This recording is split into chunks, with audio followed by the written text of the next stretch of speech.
त्रिदलं त्रिगुणाकारं त्रिनेत्रं च त्रियायुधं त्रिजन्म पापसंहारं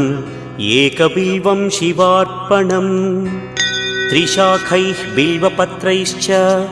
अच्छिद्रैः कोमलैः शुभैः तव पूजां करिष्यामि एकबिल्वं शिवार्पणम्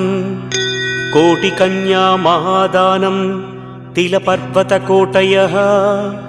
काञ्चनं शैलदानेन एकबिल्वं शिवार्पणम् काशीक्षेत्रनिवासं च कालभैरवदर्शनं प्रयागे माधवं दृष्ट्वा एकबिल्वं शिवार्पणम्